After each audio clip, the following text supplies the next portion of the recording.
Good morning everyone. आज कर रहे हैं हम लोग क्लास 10th मैथ्स एनआईयूज का चैप्टर नंबर 12 कॉन्करेंट लाइंस। और आज हम कर रहे हैं इसकी एक्सरसाइज 12.1। तो पढ़ते हैं आज का फर्स्ट क्वेश्चन। क्वेश्चन है, in an equilateral triangle show that the incentre, the circumcentre, the orthocentre and the centroid are the same points. Question ये कह रहा है बच्चे, वो कह रहा है कि एक इक्विलेटरल ट्राइंगल है। तो एक इक्विलेटरल ट्राइंगल बना देते हैं हम लोग, ठीक है। और इक्विलेटरल ट्राइंगल का मतलब होता है एक ऐसा ट्राइंगल जिसकी तीनों साइड बराबर हों और तीनों एंगल भी बराबर हों, यानी कि तीनों एंगल 60 के हों और तीनों साइड इक्वल हों, क्योंकि जितनी साइड इक्वल होंगी उतने एंगल भी इक्वल होंगे ट्राइंगल में, है ना। तो वो कह रहा है कि आपको इस इक्विलेटरल ट्राइंगल के लिए सर्कम सेंटर, ऑर्थो सेंटर, इन सेंटर और सेंट्रॉइड ये बनाने हैं, और वो चारों के चारों एक ही पॉइंट हैं, ये आपको प्रूफ करना है। जब हम वो बनाएंगे तो एक हमें पॉइंट मिलेगा, वो पॉइंट ऑर्थो सेंटर भी होगा, इन सेंटर भी होगा, सर्कम सेंटर भी होगा और सेंट्रॉइड भी होगा। ये आपको प्रूफ करना है, ठीक है। लेकिन उसके लिए पहले हमें पता होना चाहिए कि इन सेंटर क्या होता है, ये सर्कम सेंटर क्या होता है, पहले इसके बारे में पता करते हैं, ठीक है। देखिए बच्चे, हम किसी ट्राइंगल की बात कर रहे हैं। किसी ट्राइंगल में पहले इन सेंटर देखते हैं हम लोग। इन सेंटर क्या होता है, देखिए आप कोई ट्राइंगल लीजिए, उस ट्राइंगल में इस एंगल को दो बराबर हिस्सों में बांट दीजिए, ठीक है। इस लाइन से हमने इस एंगल को दो बराबर हिस्सों में बांट दिया। मान लीजिए ये एंगल टोटल था 60 का, अब हमने बराबर बांट दिया उसको, तो ये हो गया 30 और ये 30, ठीक है। फिर इस एंगल को भी दो बराबर हिस्सों में बांटिए। हमें यहाँ पर केवल एंगल के बाइसेक्टर से मतलब है, ये इस लाइन पे कहाँ जाता है इससे हमें मतलब नहीं। हमें बस ये ध्यान रखना है कि इस एंगल को दो बराबर हिस्सों में डिवाइड कर दे, वो लाइन आपको ड्रॉ करनी है। फिर वैसे ही आप इस एंगल के लिए भी बनाइए, एक लाइन ऐसी बनाइए जो इसको दो बराबर हिस्सों में बांट दे। ये देख रहे हैं आप, ये अब ये दो बराबर हिस्सों में बट गया। तो ये जो एंगल बाइसेक्टर हैं, ये जिस जगह पर मिलते हैं उसको कहते हैं इन सेंटर। समझ गया। तो इसका जो कंक्लूजन है वो क्या है कि angle bisectors meeting point is in centre. समझे आप कि जो एंगल बाइसेक्टर्स का एक जगह पर, तीनों एंगल बाइसेक्टर जिस एक जगह पर मिलते होंगे उनका मीटिंग पॉइंट कहलाता है हमारा इन सेंटर, ठीक है। ठीक है, अभी केवल हमें हल्की हल्की प्रॉपर्टीज पढ़नी है ताकि हमें ये चारों चीजें जो है वो एक साथ हम रिमाइंड में, मतलब हमें एक साथ याद रहे वो चारों चीजें। तो हम केवल उसके कंक्लूजन वाले पॉइंट पढ़ेंगे जो हमें यहाँ पर मदद करेंगे, ठीक है। ऐसा नहीं कि आपकी इसकी जो डिटेलिंग है वो हम फर्स्ट क्वेश्चन में कर चुके हैं, तो हमें केवल उतना ही समझना है ताकि वो चारों चीजें हमें ध्यान रहे, क्योंकि ये जो क्वेश्चन है हमें ये चारों चीजें मतलब ऑल्टरनेटली उसको प्रोसेस में लाना होगा। तो कभी इसको लाएंगे प्रोसेस में, कभी सेंटर इन सेंटर को लाएंगे, तो हमें वो तुरंत याद भी आनी चाहिए, ठीक है। तो हम यहाँ पे केवल कंक्लूजन इसके जो है वो पढ़ रहे हैं, ठीक है। इसकी डिटेलिंग नहीं पे जा रहे हैं, केवल कंक्लूजन पढ़ रहे हैं। दूसरा हो गया सर्कम सेंटर। देखिए, सर्कम सेंटर कहते हैं बच्चे, जब आप किसी ट्राइंगल पे इस लाइन को दो बराबर हिस्सों में बांटो, इस लाइन को दो बराबर हिस्सों में बांटो। ये एक तो ये बात हो गई कि दो बराबर हिस्सों में बंटनी चाहिए, तो इसको मैं लाइन साइड बाइसेक्टर कह लेता हूँ। साइड को बाइसेक्ट करने वाली लाइन, बाइसेक्ट मतलब दो बराबर हिस्सों में बांटने वाली लाइन। ऊपर से वो परपेंडिकुलर भी हो, ऊपर से वो परपेंडिकुलर भी हो। अब हमें इसकी ये इस वाली पॉइंट का ध्यान नहीं रखना कि ये किधर जा रहा है, इसका ध्यान नहीं रखना। हमें बस इसकी इसकी प्रॉपर्टीज को कंप्लीट करना है। मतलब ये वाली प्रॉपर्टी जो है दोनों यहाँ पर लागू होनी चाहिए। कैसी? एक तो ये पॉइंट ऐसा होना चाहिए कि इस लाइन को दो बराबर हिस्सों में डिवाइड कर दे। दूसरा, ये जो लाइन है ये इस पर परपेंडिकुलर भी होनी चाहिए, ठीक है। तो इसको हमने कह दिया परपेंडिकुलर साइड बाइसेक्टर। क्या बोल दिया? Perpendicular side bisector. वैसे ही आप इस पर एक परपेंडिकुलर ड्रॉ कीजिए, ठीक है। ये इस पर एक परपेंडिकुलर ड्रॉ करता हूं मैं, ये। और इस साइड पर एक परपेंडिकुलर ड्रॉ करते हैं हम लोग ऐसे करके, ये तो ये परपेंडिकुलर भी है और इस साइड का बाइसेक्टर भी है, ये परपेंडिकुलर भी है और इस साइड का बाइसेक्टर भी है, मतलब परपेंडिकुलर होने के साथ ये इस साइड को डिवाइड भी कर रहा है दो हिस्सों में। परपेंडिकुलर है, दो डिवाइड कर रहा है इस साइड को दो बराबर हिस्सों में, परपेंडिकुलर है, डिवाइड कर रहा है। ऐसे पॉइंट को कहते हैं हम सर्कमसेंटर। तो ये क्या हो गया, ये हो गया मीटिंग पॉइंट ऑफ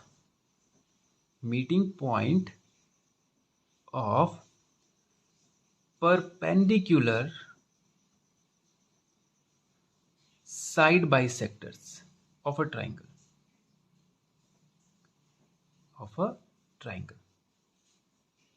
ठीक है। अब ये बात ध्यान रखनी है आपको कि इन सेंटर में क्या है, सर्कम सेंटर में क्या है, ठीक है।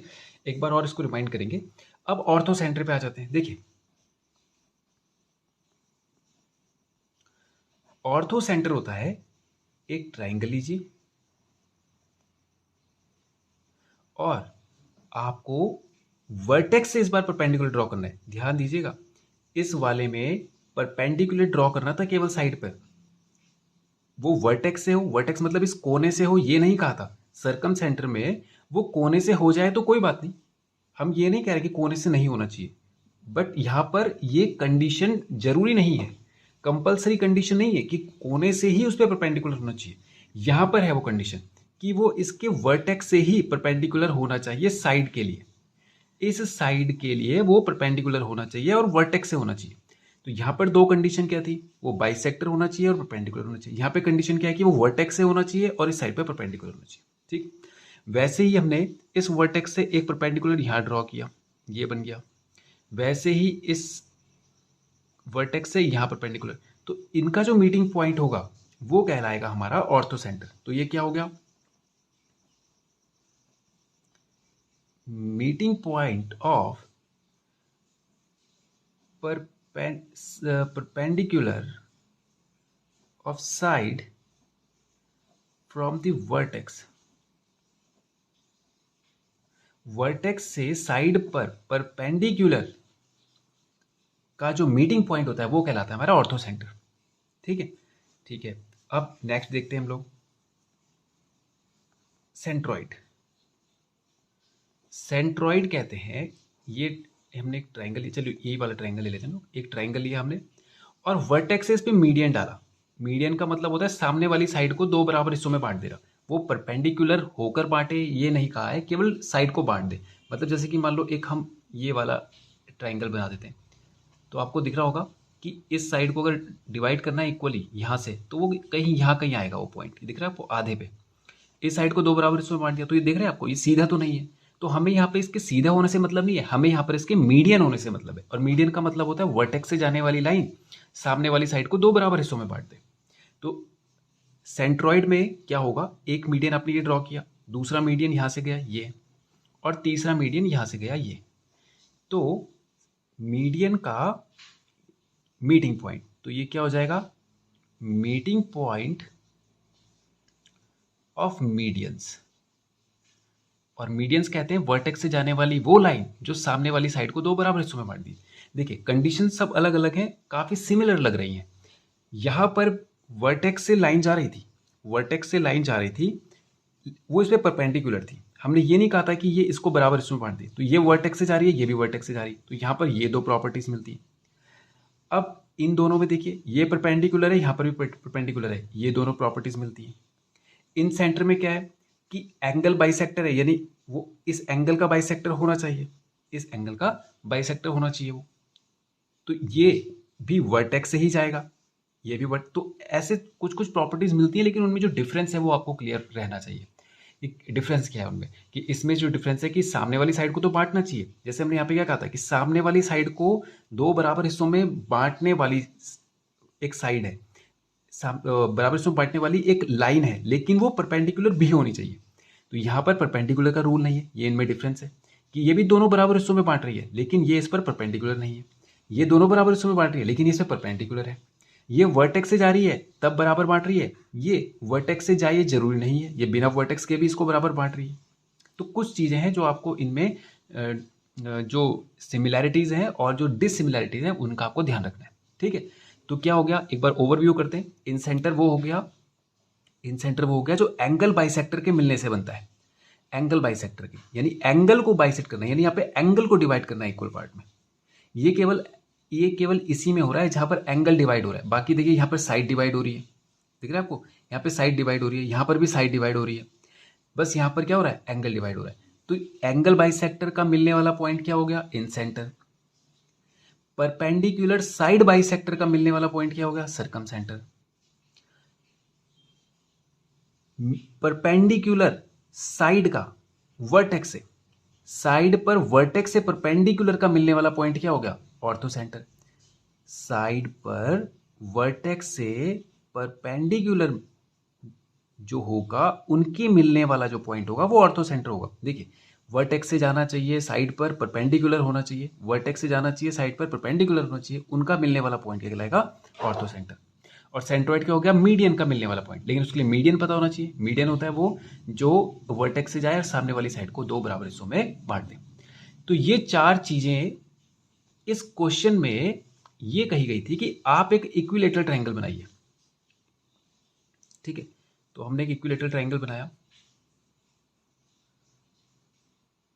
और कह रहा है कि इस पर आप एक incentre, circumcentre, orthocentre, centroid, ये सारे एक ही पॉइंट होंगे। जैसे आपने देखा होगा कि अगर ये मैं किसी एक ट्रायंगल में बनाऊं तो हो सकता है कोई पॉइंट यहाँ रहो, इन सेंटर यहाँ रहो, सर्कम सेंटर यहाँ रहो, ठीक है, सेंट्रोइड यहाँ रहो, हो सकता है अलग अलग आ रहे हो। लेकिन वो बोल रहा है इक्विलेटरल ट्रायंगल के लिए एक ही पॉइंट होते हैं, ये हमें प्रूव करना है। ठीक है, तो शुरू करते हैं हम लोग। हमने एक ट्रायंगल ड्रॉ किया, लेट ट्रायंगल एबीसी। हमने एक ट्रायंगल ड्रॉ किया, उसको नाम दिया हमने एबीसी। ठीक है, तो ड्रॉ अ ट्रायंगल एबीसी। हमने एक एबीसी इक्विलेटरल ट्रायंगल ड्रॉ किया। इक्विलेटरल की आपको खासियत बता दी थी, तीनों साइड इक्वल होती है, तीनों एंगल भी इक्वल होते हैं और तीनों एंगल 60 के होते हैं। ठीक है, फिर हम क्या करेंगे, draw perpendicular from A to BC. हमने ए से बीसी पर एक परपेंडिकुलर ड्रॉ किया। ठीक है,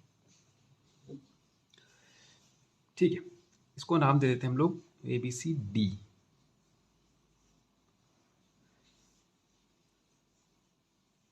AD, draw perpendicular from A to B C is AD. AD हमने उसको एक परपेंडिकुलर बना दिया, एक लाइन ड्रॉ करी और वो बीसी पर परपेंडिकुलर। ठीक है, अब कॉन्सेप्ट ये है कि हम इन दोनों एंगल को इक्वल कर रहे हैं। फर्स्ट स्टेप, इन दोनों एंगल को हम इक्वल कर रहे हैं। हम कह रहे हैं जो लाइन है इसने इन एंगल्स को बराबर बना दिया है, मतलब इस पूरे एंगल को उसने बीचों बीच काट दिया है और ये दो बराबर एंगल बना दिए, एक ये वाला और एक ये वाला। ये हम प्रूव करने जा रहे हैं। ठीक है, तो हम कहेंगे in triangle A B D में ये वाला एंगल 60 होता है, ये हमें पता है। तो मैं इसको एंगल बी नाम दे रहा हूँ क्योंकि यहाँ पे सिंगल ही लेटर है, एक ही एंगल दिख रहा है, तो मैं इसको केवल एंगल बी बोल रहा हूँ। Angle B is equals to 60। क्यों, क्योंकि इक्विलेटरल ट्राइंगल का हिस्सा था।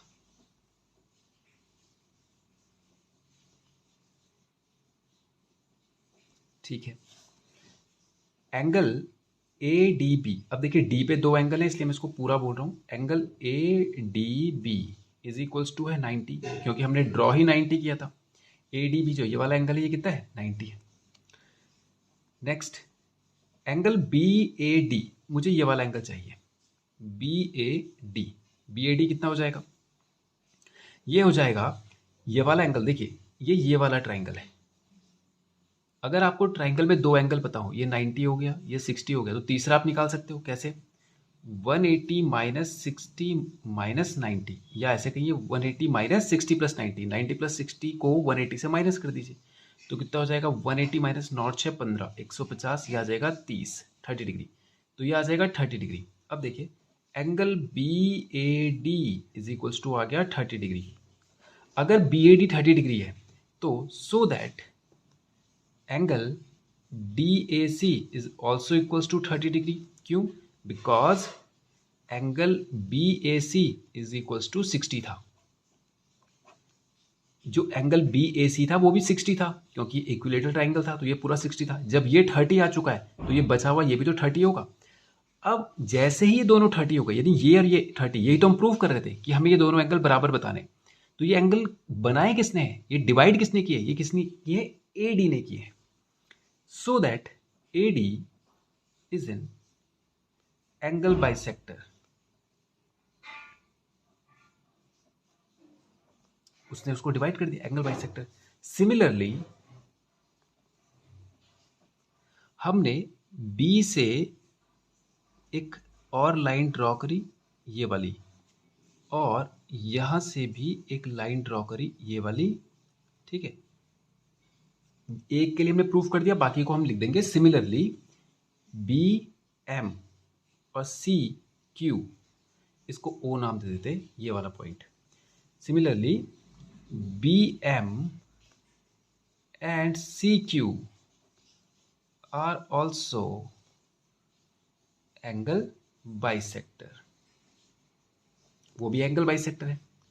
समझ गए आप, जैसे ये है वैसे वही है। और दूसरी बात आप देखिए, अगर ये इक्विलेटरल है तो तीनों साइड से ये ट्राइंगल एक ही जैसा दिख रहा होगा। तो अगर आप जनरली भी समझे तो ये लाइन के लिए भी वही कंडीशन है जो इस लाइन के लिए थी, तो इस लाइन के लिए भी वही कंडीशन है जो इस लाइन के लिए थी। तो तीनों लाइंस की कंडीशंस एक ही है, क्योंकि तीनों एक ही जगह से ओरिजिनेट होती है, वर्टेक्स से।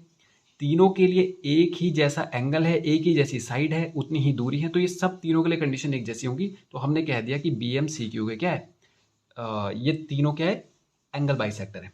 तो अगर ये एंगल बाइसेक्टर है, सो दैट ओ इज दी, तो ओ इज दी, अब ये कौन सा पॉइंट है, अभी अभी हमने डिस्कशन किया था कि वर्टेक्स से जाने वाली लाइन जो एंगल बाइसेक्टर हो, वर्टेक्स से जाने वाली लाइन जो उस एंगल को डिवाइड करे, उससे क्या बनता था, इन सेंटर। तो so that O is the incentre, O incentre हो गया, ठीक। अब इसी ट्राइंगल पे वापस आ जाइए। Now in triangle A B D and triangle A D C, A B D और ए डी सी में, ए बी डी और ए डी सी में आप देखेंगे, अब हम इन दोनों को कॉन्ग्रेंट करेंगे। देखिए ये और ये दो जो ट्राइंगल है छोटे छोटे वाले, इन दोनों को हम कॉन्ग्रेंट करेंगे। बस क्यों करेंगे वो भी आपको कंक्लूजन में पता चल जाएगा। देखिए मैं यहाँ पे बना देता हूँ उसको, ये रहा ए बी डी और ये सी। इन triangle A B D and A D C में ये दोनों 60 हैं। एंगल बी बराबर angle C is equals to 60, ठीक है। A D is equals to A D, जो साइड ए डी इस ट्राइंगल के लिए है वही साइड ए डी इस ट्राइंगल के लिए, मतलब ये दोनों ट्राइंगल के लिए ये साइड कॉमन आ गई कि नहीं। अगर मैं इनको अलग अलग बनाऊं तो ये ए डी है, एक ट्राइंगल ये बन रहा है, और ये भी ए डी है, तो ये दो ट्राइंगल के लिए ये वाली साइड एक ही लंबाई की है कि नहीं है, तो ये दोनों कॉमन हो गई। तो मैंने लिख दिया A D is equals to A D. दूसरा, हमें पता था A B is equals to A C, क्योंकि इक्विलेटरल ट्राइंगल था, तो ये साइड किसके बराबर होगी, इसके बराबर, A B is equals to A C, ठीक है। तो देखिए एक हो गया हमारे पास एंगल, और एक हो गई साइड, और एक हो गई साइड। तो साइड एंगल, या साइड साइड और एंगल, या आप ये वाला एंगल ले लीजिए, ये वाला एंगल ले लीजिए। तो side angle side, side angle side बोल लीजिए, और ये वाला एंगल ले रहे हैं तो साइड साइड एंगल बोल लीजिए। तो मैंने ये वाला एंगल लिया था, तो मैं कह रहा हूं triangle A B D is congruent to triangle ADC by side angle, side angle congruency। अब अगर ये दोनों ट्राइंगल कॉन्ग्रुएंट हैं, कॉन्ग्रुएंट का मतलब होता है बच्चे बिल्कुल एक जैसे, एक दूसरे के कॉपी होना। जैसे आप फोटो स्टेट करवा रहे हैं तो जो डॉक्यूमेंट आप ले गए बिल्कुल उसका दूसरा डॉक्यूमेंट आप फोटो कॉपी करवा रहे हैं तो वो एक जैसा होगा, एग्जैक्टली एक जैसा होगा। उसमें आप देखेंगे तो वो मतलब अगर उन्होंने कोई साइज में उसको कम ज़्यादा नहीं किया है तो वो बिल्कुल एक जैसे होंगे। या आप दो एक जैसे पेन देखिए, आप आपने दो पेन खरीदे हैं बिल्कुल एक जैसे एक ही कलर के, तो आप देखेंगे कि वो दोनों एक ही जैसे होते हैं हर तरह से, ठीक है, तो वो कहलाते हैं हमारे कॉन्ग्रेंट। तो यहाँ पर हम इन दोनों ट्राइंगल कॉन्ग्रेंट कर चुके हैं, ठीक है। इससे क्या होगा कि अगर ये दोनों ट्राइंगल एक जैसे हैं तो इनकी हर साइड के जो पेयर होंगे वो भी एक जैसे होंगे, हर एंगल का जो पेयर होगा वो भी एक जैसा होगा। यानी इस साइड का पेयर है ये, तो ये इसके बराबर होगा, इस साइड का पेयर है ये इसके बराबर होगा, इस एंगल का पेयर है ये इसके बराबर होगा, इस एंगल का पेयर ये वाला है ये इसके बराबर होगा, ये एंगल इसके बराबर होगा और ये साइड इसके बराबर होगी। सो दैट अगर ऐसा है कि वो उसके कॉन्ग्रेंट है तो कहेंगे हम so that B D is equals to D C by C P C T. C P C T मतलब congruent part of congruence triangle, समझ में, sorry, corresponding part of congruence triangle. Corresponding मतलब उसका जो जोड़ीदार है इधर, मतलब ये वाली साइड आपको इसकी इसकी पेयर की तो नहीं लग रही होगी ना, ये वाली साइड इसी की तो पेयर की होगी, ये वाला इसका पेयर होगा और ये वाला इसका पेयर होगा और ये एंगल इसका पेयर होगा। तो corresponding part of congruent triangle, दोनों ट्राइंगल कॉन्ग्रेंट है, उनके कॉरस्पॉन्डिंग पार्ट आपस में इक्वल होते हैं, चाहे वो एंगल से एंगल को मैच कीजिए चाहे साइड से साइड को मैच कीजिए। तो हमने देखा बी डी डी सी के बराबर आ गया। इससे क्या होगा कि हमें पता चल गया कि ये वाली जो साइड है, ये वाली साइड तो सामने वाली साइड को बाइसेक्ट कर रही है, ये वाली साइड जो है ये सामने वाली साइड को बाइसेक्ट कर रही है। और हमने कहा था कि अगर कोई परपेंडिकुलर है और साइड का बाइसेक्टर भी है, आप देखिए ना, अगर बी डी डी सी के बराबर आया, आप देखिए अगर बी डी डी सी के बराबर आया है तो इसका मतलब ये डी पॉइंट बिल्कुल बीचों बीच होगा ना।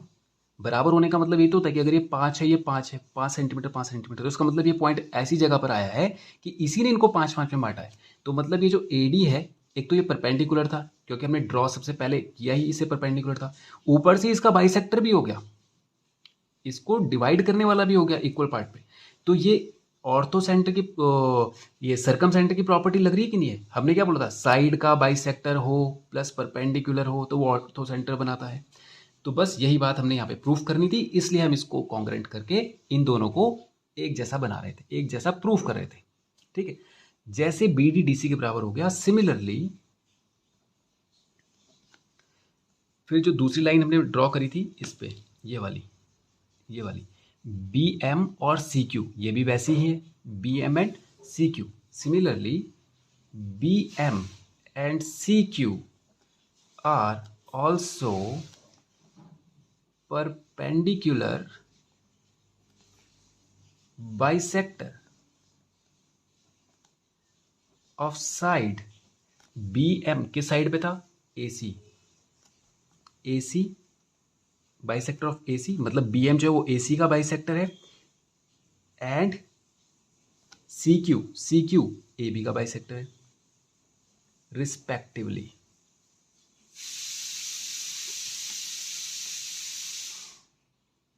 ठीक है, तो जैसे ये बाइसेक्टर हुआ सो दैट पॉइंट, हमने क्या लिया था, उन तीनों का मिलने वाला पॉइंट क्या लिया था, क्योंकि अभी भी हम इन्हीं तीनों लाइंस को प्रूफ कर रहे हैं, बस प्रूफ अलग अलग प्रॉपर्टीज से अलग अलग इन टर्म्स के लिए कर रहे हैं। कर तो हम इन्हीं लाइंस को प्रूफ रहे हैं, यही पॉइंट हमारा बार बार आ रहा है, यही लाइंस हमारी बार बार आ रही है, बस हम क्या कर रहे हैं, एक बार इनको अलग लक्षण के साथ अलग प्रॉपर्टीज के साथ प्रूफ कर रहे हैं तो वो एक अलग चीज बन जा रही है। ठीक है, तो यहां पर हमने इसको अलग प्रॉपर्टीज के साथ प्रूफ किया तो ये क्या बन गया, so that point O is a circumcentre also, circumcentre. ठीक है जी, अब देखिए इन सेंटर हो गया, सर्कम सेंटर हो गया। अब आप देखिए ऑर्थो सेंटर के लिए क्या होता है कि वर्टेक्स से किसी साइड पर अगर परपेंडिकुलर आ रहा है, हमने क्या पढ़ा था कि अगर वर्टेक्स से आ रहा है, ये परपेंडिकुलर आ रहा है, वर्टेक्स से किसी साइड पर परपेंडिकुलर आ रहा है तो वो ऑर्थो सेंटर हो जाता है। ठीक है, तो हम कहेंगे AD is an perpendicular drawn from vertex. Similarly, perpendicular drawn from the vertex on BC. Similarly, BM and CQ are also perpendicular on B M किस पे था, ए सी एंड सी क्यू किस पे था, ए बी रिस्पेक्टिवली। तो अगर ये vertex से इस पर परपेंडिकुलर है तीनों, तो इनका मीटिंग पॉइंट क्या हो गया, ओ। तो हम बोलेंगे so that O is the orthocentre, ठीक है। अब हमें करना है इसको सेंट्रॉइड। तो सेंट्रॉइड तो हमें पता ही है कि हम बोलेंगे A D is bisector of B C from vertex A D जो है वो बी सी का बाइसेक्टर है, वो भी वर्टेक्स ए से। And similarly B M and C Q are bisector of B M and C Q, bisector of A C and A B from vertex B and C respectively. तो ये इस and से चल रहे हैं भैया। अगर मीडियन होना है तो यहाँ से वर्टेक्स से चलना पड़ेगा, मीडियन होना है तो वर्टेक्स से चलना पड़ेगा, और इसको दो बराबर हिस्सों में बांटना पड़ेगा। तो इसके दो बराबर हिस्से, ये तो हम पहले ही प्रूफ कर चुके थे, याद है आपको। ये तो हम इस पे सरकम सेंटर पे ही प्रूफ कर चुके थे कि ये दो बराबर हिस्से। बस हमें ये देखना था कि ये यहाँ से है कि नहीं है। वो हम इन सेंटर में प्रूफ कर चुके थे कि ये कोने से जा रही है लाइन, ठीक है। तो यानी कि आधी प्रॉपर्टी हमारी इन सेंटर से मिली, आधी हमारी ये सरकम सेंटर से मिली। तो कुछ प्रॉपर्टी इन सेंटर की, कुछ प्रॉपर्टी सरकम सेंटर की, और उन दोनों की प्रॉपर्टी को मिलाकर हमने उसको किसकी प्रॉपर्टी बना दिया, सेंट्रॉइड की। किसकी प्रॉपर्टी बना दिया, सेंट्रॉइड की। Okay, so that O is the, sorry, इसके लिए हमें इनको फिर आगे लिखना पड़ेगा कि ये मीडियन भी है। सो दैट ए डी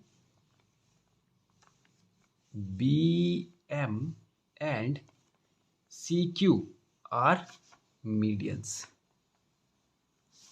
हो गए। तो हम बोलेंगे ओ इज द सेंट्रॉइड। बस यही चार बातें पे प्रूफ करनी थी। तो देखो क्या हो गया, इन सेंटर हमने प्रूफ कर दिया है, और सरकम सेंटर हमने प्रूफ कर दिया है, ऑर्थो सेंटर हमने प्रूफ कर दिया है, और सेंट्रॉइड हमने प्रूफ। और एन इक्विलेटरल ट्राइंगल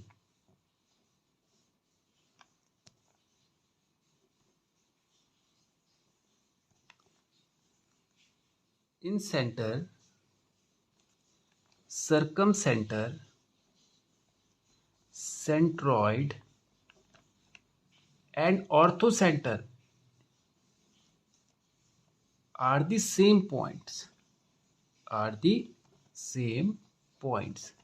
यही मैं प्रूफ कर रहा था। उसने कहा कि ये जो इक्विलेटरल ट्राइंगल के लिए ये सारे के सारे एक ही पॉइंट होते हैं, ये प्रूफ करना था, ये हमने प्रूफ कर दिया।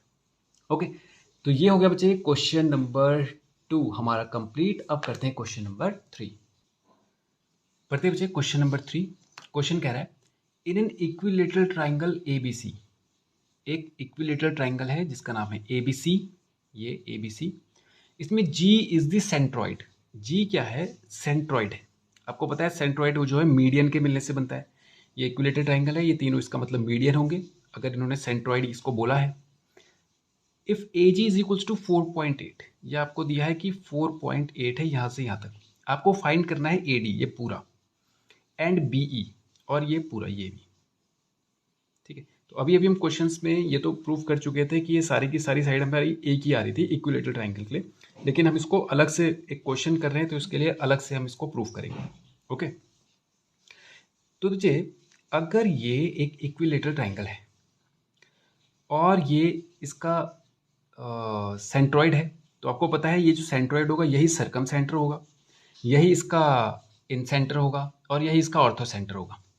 अब अगर ये इसका सर्कम सेंटर है तो इसका मतलब ये लाइन परपेंडिकुलर भी होगी, होगी कि नहीं होगी? बोला था ना ऑर्थो सेंटर, सर्कम सेंटर वो होता है जो इस लाइन पर परपेंडिकुलर होता है और इस लाइन को दो बराबर हिस्सों में बांटता है। तो ये पॉइंट जो होगा सर्कम सेंटर भी होगा, इसका मतलब ये एक ऑल्टीट्यूड होगी। ठीक है, तो आप चाहें तो इसके लिए रेशियो निकाल सकते हैं, या इसका रेशियो आप ध्यान रखेंगे कि किसी इक्विलेटरल ट्राइंगल के लिए,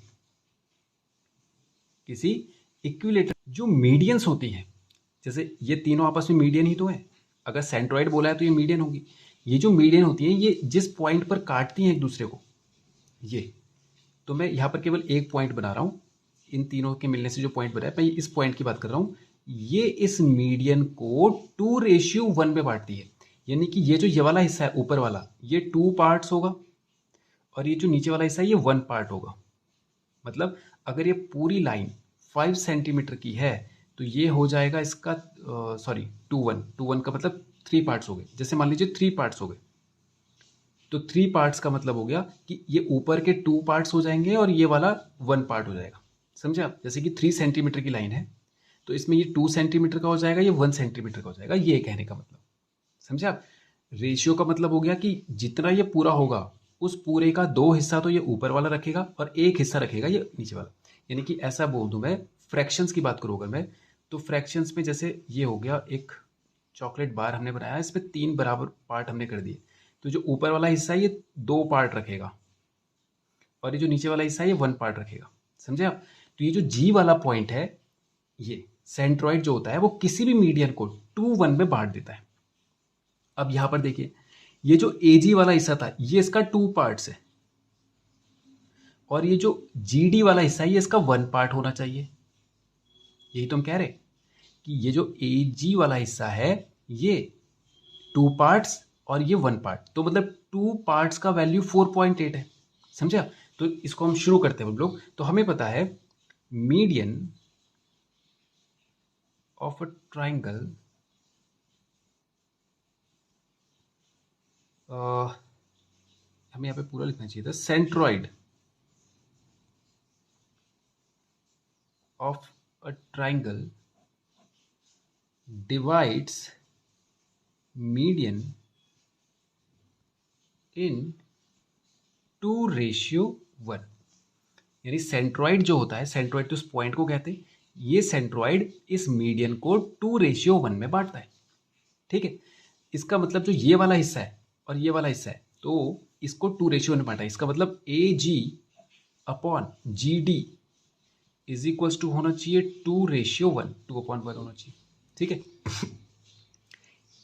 ए जी हमें दिया है, ए जी कितना है 4.8, जी डी हमें चाहिए is equals to 2:1। G D को इधर ले जाइए, इसको इधर लेके आइए, तो ये हो जाएगा 4.8/2 is equals to G D. Upon में 1 करने की जरूरत तो नहीं है, तो ये हो जाएगा 2 2 ज़ा 4, 2 4 ज़ा 8, यानी जी डी हमारे पास आ गया कितना 2.4। समझे आप? जी डी कितना आ गया हमारे पास 2.4। ये, और दूसरा आप समझ सकते हैं कि दो हिस्सों को मिलाकर अगर 4.8 बन रहा है तो मतलब 2 यूनिट्स को अगर 4.8 बट रहा है तो एक यूनिट को कितना बटेगा भाई, आधा। तो 4.8 का आधा कितना होता है 2.4। ऐसे भी निकाल सकते हैं जनरली समझने के लिए, प्रॉपर तरीका तो ये हो गया। ठीक है, अब ये 2.4 आ गया हमारे पास, तो हमें बता रहा था ए डी, तो A D is equals to है कितना, वो है ए जी प्लस जी डी, और ए जी हमारे पास कितना है 4.8 और जी डी हमारे पास है कितना 2.4। तो ये हो जाएगा 8 + 4 12, 4 + 2 6 + 1 7, 7.2 सेंटीमीटर, ये हो गई ए डी। उसने हमसे पूछा था एंड बीई, बीई कितना होगा। देखिए बच्चे, कहने के लिए तो हम डायरेक्ट कह सकते हैं कि ए डी बराबर होगा बीई के, क्योंकि ये इक्विलेटरल ट्राइंगल के लिए है तो ये सारी साइड्स इक्वल ही होनी है। लेकिन आप देखें जो ये वाली साइड है, ये वाली साइड, ये वाली साइड और ये वाली साइड, ये सर्कम सेंटर बना रही थी, ये पॉइंट सर्कम सेंटर था कि नहीं? तो वर्टेक्स से सर्कम सेंटर जो होते हैं वो इक्वल होते हैं। यानी कि जैसे मान लीजिए अगर हम कोई ट्राइंगल बना रहे हैं, उस पर हमने एक सर्कम सेंटर बनाया। सर्कम सेंटर मतलब कि इस लाइन का परपेंडिकुलर बाइसेक्टर, इस लाइन का परपेंडिकुलर बाइसेक्टर, ये और इस लाइन का परपेंडिकुलर बाइसेक्टर। मान लीजिए कि वो वर्टेक्स से जा रहा है, कोई बात नहीं, मान लीजिए कि वो वर्टेक्स से जा रहा है, तो ये वाला जो पॉइंट होगा ये इससे और इससे इक्वल डिस्टेंस पर होगा, यानी ये तीनों बराबर होंगी, ये कहने का मतलब ए बी सी। तो ये वाला जो पॉइंट है ये इससे भी बराबर दूरी पर होगा, इससे भी बराबर दूरी पर होगा और इससे भी बराबर दूरी पर होगा। समझे आप? ये सरकम सेंटर की खासियत है कि वो वर्टेक्स से क्या होगा, इक्वल डिस्टेंस पे होगा। हम बोलेंगे because it is an equilateral triangle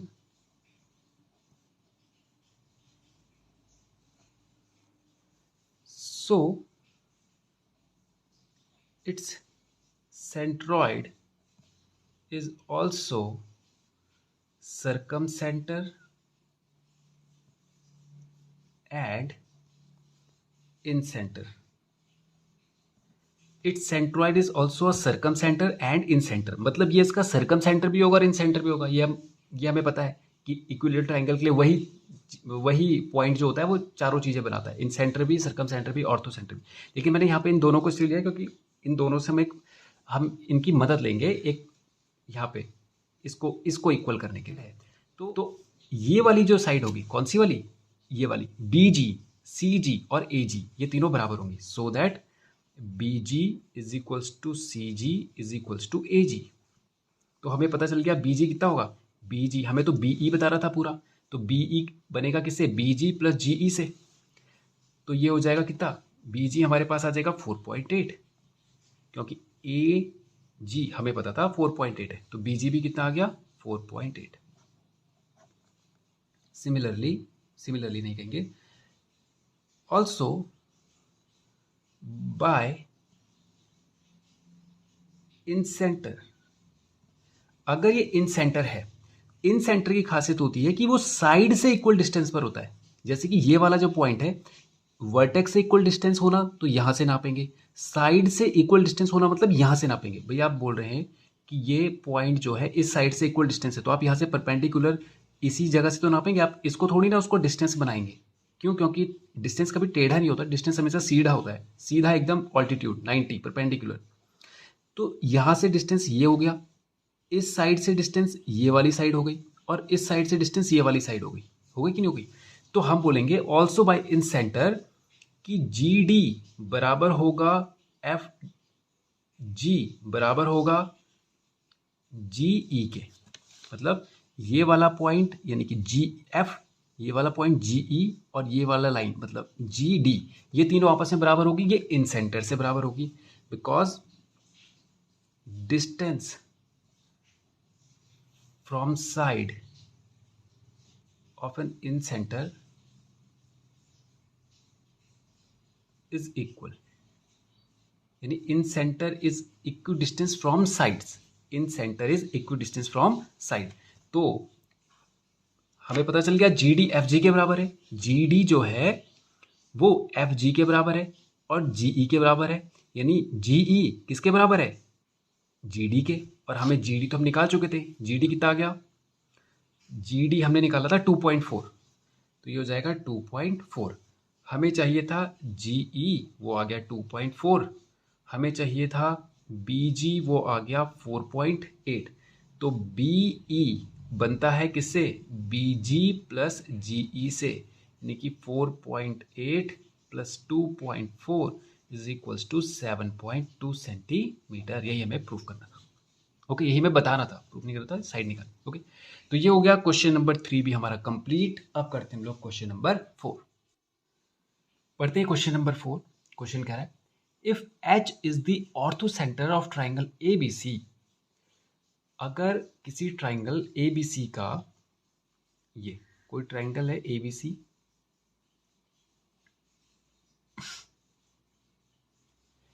इसका ऑर्थो सेंटर एच है।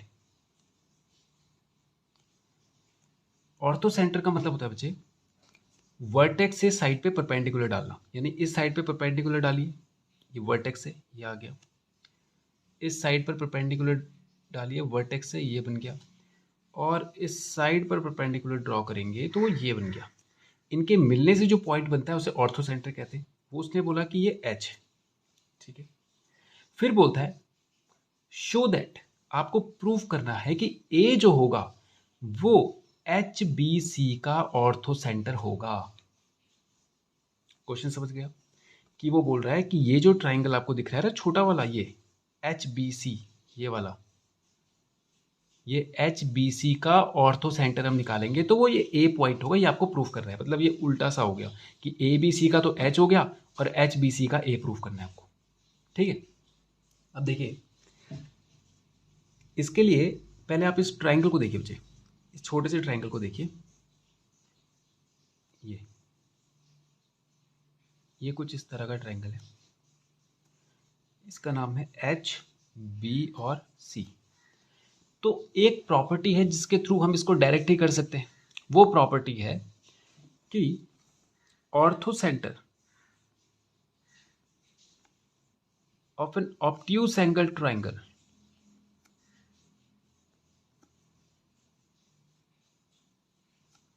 lies outside of the triangle। एक तो ये लक्षण हो गया इसका, ये इसकी प्रॉपर्टी है कि कोई अगर ऑब्ट्यूज एंगल ट्राइंगल है, ऑब्ट्यूज एंगल का मतलब होता है एक एंगल अगर किसी ट्राइंगल पे 90 से ज्यादा है तो वो ऑब्ट्यूज एंगल ट्राइंगल होता है। तो आपको दिख रहा होगा ये 90 से ज्यादा ही है, ये वाला, ये एक ऑब्ट्यूज एंगल ट्राइंगल है। ये तो आपको छोटे छोटे एंगल दिख रहे होंगे 90 से कम। 90 अगर मैं ड्रॉ करूंगा तो यहाँ बनेगा, 90 ड्रॉ करूंगा तो यहाँ बनेगा। तो आपने देखा ये जो है 90 से छोटे, तो ये तो एक्यूट एंगल है, और ये 90 से बड़ा, ये ऑब्ट्यूज एंगल है। तो अगर इस ट्राइंगल के लिए मैं ऑर्थो सेंटर बनाऊंगा तो वो हमेशा इस ट्राइंगल के बाहर ही बनेगा। ये है वो प्रॉपर्टी, ये समझे आप? वो कहां बनेगा? बाहर ही बनेगा वो, समझे? यानी कोई ऑब्ट्यूज एंगल ट्राइंगल है, उसके लिए अगर आपको ऑर्थो सेंटर बनाना है तो वो उस ट्राइंगल के बाहर मिलेगा आपको। अगर कोई एक्यूट एंगल ट्राइंगल है, एक्यूट का मतलब होता है कि अगर तीनों एंगल अगर 90 से छोटे हैं, जैसे कि इक्विलेटरल को ही ले लेते हैं हम, तीनों 60 होते हैं, तीनों 90 से छोटे हैं, तो 60 वाले का आपने देखा होगा ऑर्थो सेंटर इस ट्राइंगल के अंदर आ रहा था, याद होगा आपको। तो एक्यूट के लिए ऑर्थो सेंटर अंदर आता है, जबकि ऑब्ट्यूज के लिए ऑर्थो सेंटर बाहर आता है। या तो आप ये प्रॉपर्टीज लगाइए, इसको ऑब्ट्यूज एंगल ट्राइंगल प्रूफ कीजिए और सीधा बोल दीजिए कि ए इसका क्या होगा, ऑर्थो सेंटर होगा एचबीसी। एक प्रॉपर्टी ये है कि अच्छा, इसकी वजह प्रॉपर्टी नहीं है, वो इसी की वजह है, वो उसको आप ऐसा प्रॉपर्टी कह लीजिए, प्रॉपर्टी भी बना लीजिए, या उसको इसकी वजह बना दीजिए कि जब आप किसी ऑब्ट्यूज एंगल ट्राइंगल में किसी साइड पर परपेंडिकुलर ढूंढना चाहेंगे। अब खास बात यह है कि ऑर्थो सेंटर में जो साइड में परपेंडिकुलर होना चाहिए वो वर्टेक्स से होना चाहिए। ऐसा नहीं कि आप इसे परपेंडिकुलर बना नहीं सकते, आप परपेंडिकुलर तो बना सकते हो। ये देखो, ये परपेंडिकुलर आप बना दो इसे, और बाइसेक्टेड परपेंडिकुलर भी बना सकते हो, लेकिन ये वर्टेक्स से नहीं जा रहा है ना। तो आपको दो चीजें ध्यान में रखनी है कि एक तो इस पर परपेंडिकुलर हो और ऊपर से वो इससे भी होता हुआ जाए, किससे? वर्टेक्स से। तो ऐसा ऑब्ट्यूज एंगल ट्राइंगल में नहीं हो पाता।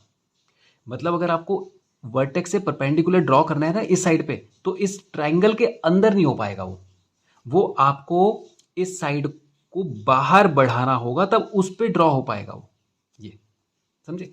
और अगर आपको इस वर्टेक्स पे परपेंडिकुलर डालना हो इस साइड पर, तो देखिए ये परपेंडिकुलर नहीं होंगे, ये परपेंडिकुलर बनेंगे ही नहीं, ये सब 90 से बड़े आएंगे एंगल।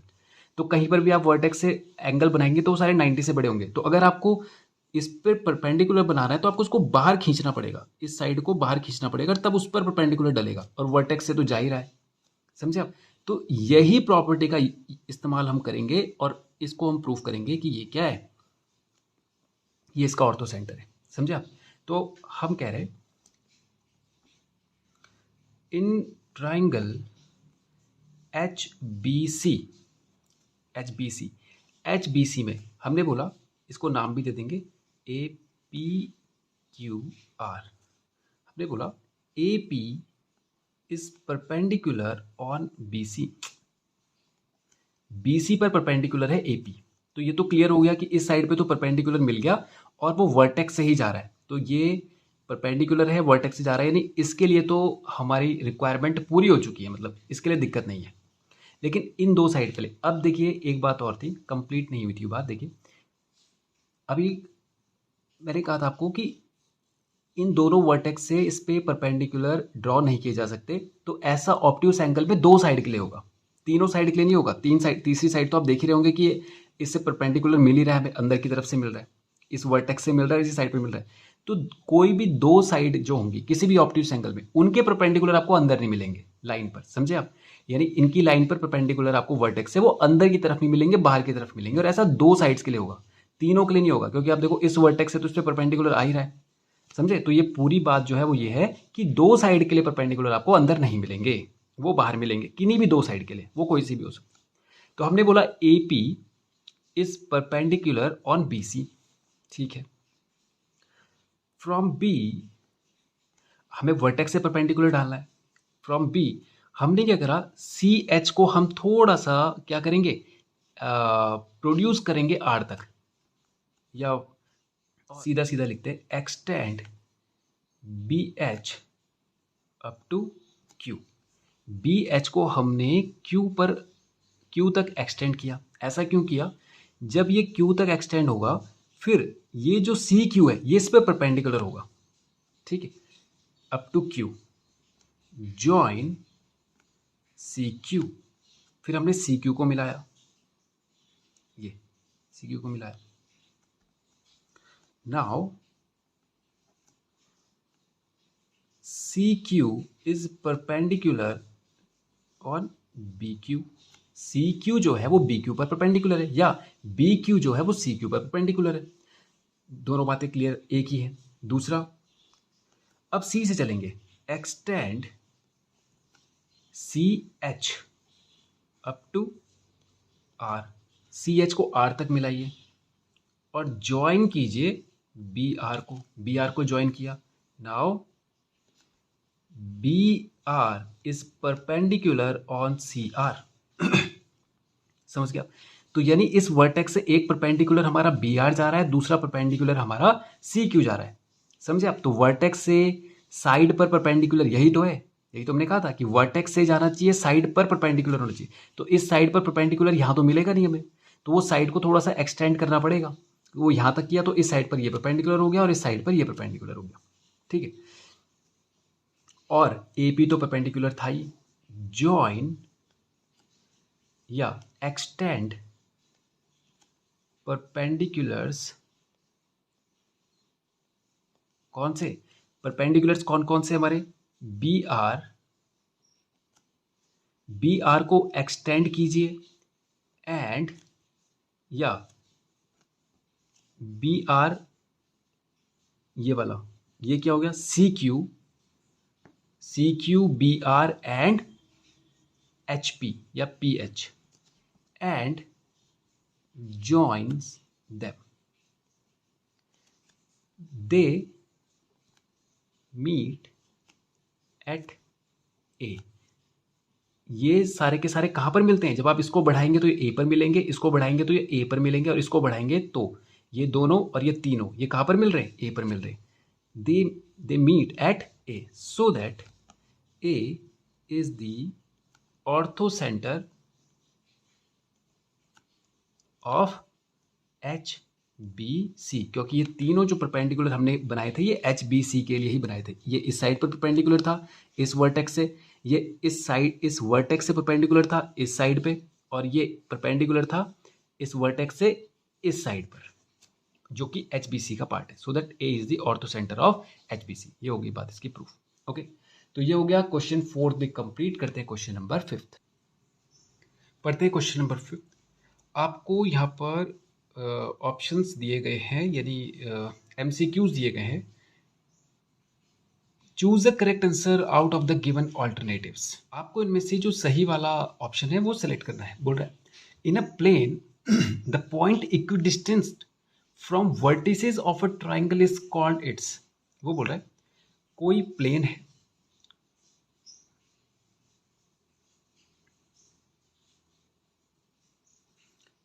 किसी प्लेन पर किसी वर्टिसेस से, वर्टिसेस का मतलब हो गया कि इन कोनों की बात करें हम लोग, इस कोने से अगर कोई इक्विडिस्टेंट है, वो ट्राइंगल के लिए बोल रहा है, मैं आपको इसके ट्राइंगल के थ्रू समझा रहा हूँ इसको, कि अगर वर्टिसेस के थ्रू हम उसका डिस्टेंस नापे और वो इक्वल आए, तो याद है आपको इस डिस्टेंस को हम क्या कहते हैं? इसको कहते हैं सर्कम सेंटर। वर्टेक्स से इक्वल डिस्टेंस पर जो पॉइंट हमें मिलता है उसको कहते हैं हम लोग सर्कम सेंटर। तो इसका सही ऑप्शन हो गया सी पार्ट। ठीक है, नेक्स्ट पढ़ते हैं। वो बोल रहा है in the plane of a triangle, in the plane of a triangle the point equidistant from the sides of the triangle is. वो बोल रहा है एक ट्राइंगल है, the point equidistance from the sides of a triangle. वो बोल रहा है साइड से इक्वल डिस्टेंस पर है। ये वर्टेक्स से इक्वल डिस्टेंस पे था, ये साइड से यानी यहां से भी इक्वल है, यहां से भी इक्वल है और यहां से भी इक्वल है। तो आपको पता है साइड से जो पॉइंट इक्वल होता है वो किस में होता है? वो होता है इन सेंटर पे। समझे आप कि जो साइड से डिस्टेंस इक्वल आता है वो किसका होता है? वो होता है इन सेंटर का। तो इसका सही आंसर क्या होगा? इन सेंटर, बी पार्ट। ओके, तो ये हो गया क्वेश्चन 5th भी हमारा कंप्लीट।